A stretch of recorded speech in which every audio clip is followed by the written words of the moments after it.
Hello everyone, I'm the Saxy Gamer. Today we're here for yet another Civilization 6 Wonder Spotlight, where today we'll be taking a look at the Hagia Sophia. So the Hagia Sophia is a wonder that is unlocked with the education technology. This does make it a medieval era wonder. This is the first of the medieval era wonders that we are covering, so we've still got a long road ahead of us for the medieval era.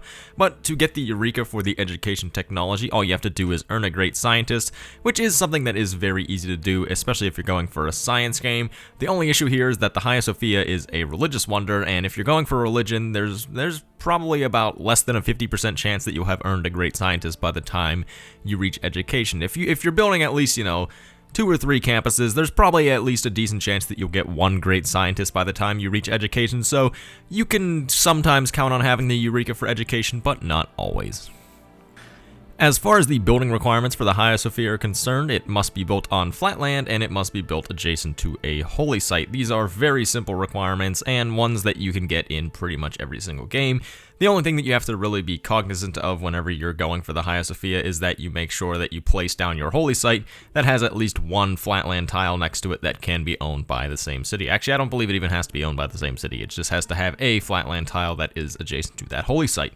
Once these building requirements are satisfied and you go ahead and place it down, it will have a production cost of 710 production, so this is quite a significant jump over the classical era wonders that we've been talking about recently, but still you can expect the usual amount of production, or the usual amount of time to produce, so probably around 20. Since this is one of the earlier medieval era wonders, you can probably expect around 30 or so turns to construct it, but even so, that's about equal with most of the other medieval era wonders.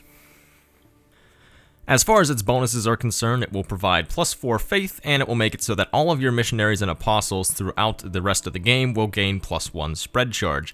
These bonuses, I think, are incredibly good. The +4 faith is, it's not bad, but it's not really all that much because 4 faith in the grand scheme of things is not gonna change too many things, but it is a nice amount of additional faith per turn nonetheless. But the big strength of the Hagia Sophia comes from that additional +1 spread charge on all of your missionaries and apostles.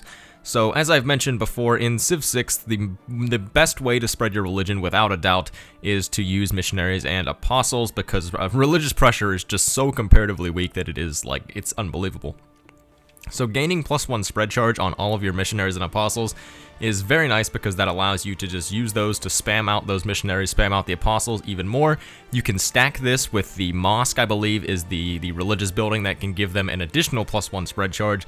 So you can get +2 additional spread charges, and then if you happen to be in, actually I don't believe that you can get the Golden Age bonus that gives you an additional spread charge, like in the medieval era. I believe by that time it's gone, but nonetheless you can still get +2 spread charges if you combine the Hagia Sophia and the mosque. So those two combined are very nice, and it allows you to go and spread your religion a lot more for a lot lower of a faith cost, because normally, instead of having to buy another missionary or another apostle once yours runs out of charges, you can keep spreading, and that kind of just increases the value that you get for all of your faith generation as well. So for that reason, the Hagia Sophia's bonuses are very strong. And now it is that time to rate the Hagia Sophia, so I'm not going to go too in-depth on the rating system this time because I've had a few people say that I explain it too much, but the bulk of the rating system is that all of the ratings go from a 1 to 5 scale, where 1 is terrible and 5 is outstanding. So for the Hagia Sophia's overall rating, I think that it deserves a 4. It is a very strong wonder, I think. It is limited pretty much solely to religious games, because outside of religion there's really no reason to go for the Hagia Sophia. The only other use case would be, I guess, if you're going to use your religion to augment another victory type, but even so, you're probably not going to be able to get to the Hagia Sophia because you do have to be pretty competitive for it, which we will talk about in just a little bit. So as far as its use cases are concerned, well, really the big one is to greatly increase your religious spread power, because as I've mentioned, the strength of missionaries and apostles is easily the best way to spread your religion in Civ 6, so getting an additional spread charge on all of them can allow you to convert quite a few more cities, and that just kind of increases the value of all of your faith generation, because then for each missionary apostle that you buy, you can get more spread power out of that, and thus all of the faith that you are generating can then go towards converting even more cities than it normally would. So the Hagia Sophia is easily one of the best wonders for spreading your religion, and that does come at a cost though, because for its difficulty rating, I do think that it deserves a 4. It is a fairly difficult wonder to get because the AI really like to build the Hagia Sophia.